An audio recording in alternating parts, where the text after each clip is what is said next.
നമസ്കാരം, ഞാൻ doctor Parvathiraj, Chennilethu Ayurveda multi speciality hospital, Kayamkulam. Keralam ആയുർവേദത്തിന്റെ ഈറ്റില്ലം എന്നാണ് അറിയപ്പെടുന്നത്. ആയുർവേദം എന്ന് കേൾക്കുമ്പോൾ നമ്മുടെ മനസ്സിലേക്ക് ഓടിയെത്തുന്ന ഒരു വാക്കാണ് പഞ്ചകർമ്മം. ഭൂരിഭാഗം ആൾക്കാരും ധരിച്ചു വെച്ചേക്കുന്നത് പഞ്ചകർമ്മം എന്നാൽ എണ്ണ തേപ്പ്, വിയർപ്പിക്കല്, കിഴികള്, പിഴിച്ചിൽ, കുഴിച്ചിൽ മുതലായവയൊക്കെയാണെന്നാണ്. പക്ഷേ പഞ്ചകർമ്മങ്ങളിൽ പെടുന്നതല്ല ഇവയൊന്നും. അപ്പം ആയുർവേദത്തില് ഏറ്റവും പ്രധാനമായിട്ട് രണ്ട് ചികിത്സകളാണ് ചെയ്യുന്നത്. അതായത് ശമന ചികിത്സയും ശോധന ചികിത്സയും. ഇപ്പൊ രോഗീബലത്തെയും രോഗബലത്തെയും അനുസരിച്ചിട്ടാണ് ഏത് ട്രീറ്റ്മെന്റ് ആണ് ചെയ്യേണ്ടതെന്ന് നമ്മൾ തീരുമാനിക്കുന്നത്. ശമന ചികിത്സ എപ്പോഴും രോഗീബലം കുറവാണെങ്കിലും രോഗാവസ്ഥ ഒട്ടും കഠിനമല്ലാത്ത കണ്ടീഷൻസിലും ഒക്കെയാണ് നമ്മൾ ശമന ചികിത്സയ്ക്കായി പോകുന്നത്. പിന്നെ ശോധന ചികിത്സ എന്ന് പറയുന്നത് രോഗീബലം കൂടുതലായിട്ടുള്ളവരിൽ മാത്രമാണ് ശോധന ചികിത്സ ചെയ്യുന്നത്. അതേ കണക്ക് വളരെ പഴക്കം ചെന്ന അസുഖങ്ങളിലും ഒക്കെയാണ് ശോധന ചികിത്സ ചെയ്യാറുള്ളത്. പിന്നെ നമുക്ക് അസുഖമൊന്നും ഇല്ലാത്ത ഒരു കണ്ടീഷനിൽ വേണമെങ്കിലും ശോധന ചികിത്സ ചെയ്യാവുന്നതാണ്. അതേ കണക്ക് രോഗം വരാതിരിക്കാനും അത് സഹായിക്കും. അപ്പോൾ ആയുർവേദത്തിൽ പഞ്ചശോധന ചികിത്സകളാണ് ഉള്ളത്, എന്ന് വെച്ചാൽ പഞ്ചകർമ്മങ്ങളാണ് ഉള്ളത്. അപ്പോൾ ആയുർവേദത്തിൽ ഈ പഞ്ചകർമ്മയ്ക്ക് വളരെയധികം പ്രാധാന്യമുണ്ട്.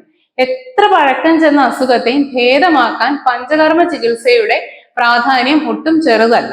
അപ്പോൾ പഞ്ചകർമ്മങ്ങൾ എന്തൊക്കെയാണെന്ന് നോക്കാം.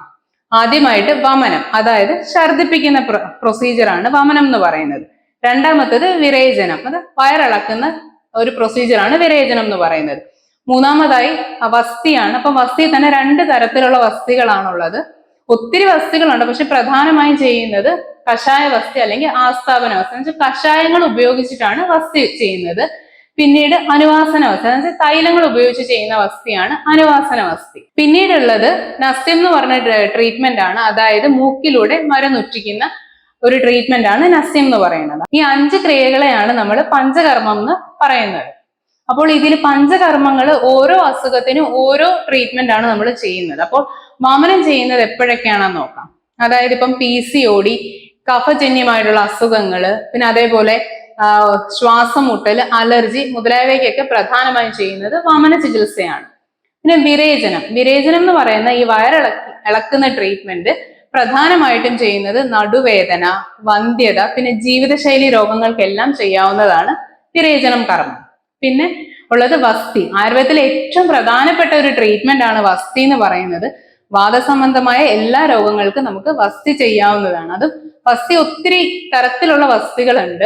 അപ്പൊ അതായത് ഇപ്പം നേരത്തെ പറഞ്ഞിട്ടുള്ള പോലെ എൻഡോമെട്രിയോസിസ് പോലെയുള്ള കണ്ടീഷന്, PCOD പോലെയുള്ള കണ്ടീഷനിലൊക്കെ പല തരത്തിലുള്ള വസ്തികളാണ് നമ്മൾ ചെയ്യുന്നത്. അപ്പൊ ലേഖനവസ്തി എന്ന് പറഞ്ഞ വസ്തി ഉണ്ട്, ക്ഷീരവസ്തി ഉണ്ട്, യാപനവസ്തി ഉണ്ട്, അങ്ങനെ മാതുതൈലിക വസ്തി, അങ്ങനെ വസ്തികൾ ഒത്തിരി തരത്തിലുണ്ട്. അപ്പൊ ഓരോ അസുഖത്തിനും നമ്മൾ ഓരോ വസ്തികളാണ് തിരഞ്ഞെടുക്കുന്നത്. പിന്നെ വന്ധ്യതയിൽ ഏറ്റവും പ്രധാനപ്പെട്ടമായി ചെയ്യുന്ന വേറൊരു വസ്തിയാണ് ഉത്തരവസ്തി എന്ന് പറയുന്നത്. അപ്പൊ യോനി ഭാഗത്തിലൂടെ തൈലമൊക്കെ കടത്തുന്ന ഒരു ട്രീറ്റ്മെന്റ് ആണ് അത് ഉത്തരവസ്തി എന്ന് പറയുന്നത്. അത് മെയിലിനും ഫീമെയിലിനും ചെയ്യാവുന്നതാണ്. പിന്നീട് നമ്മൾ ചെയ്യുന്ന വസ്തി കർമ്മങ്ങൾ എല്ലാ വാതരോഗങ്ങൾക്കും ചെയ്യാറുണ്ട്. അതായത് നടുവേദന, മുട്ടുവേദന, ആമവാദം, സന്ധിവേദന, ഇതിനെല്ലാം നമുക്ക് വസ്തി ചെയ്യാവുന്നതാണ്.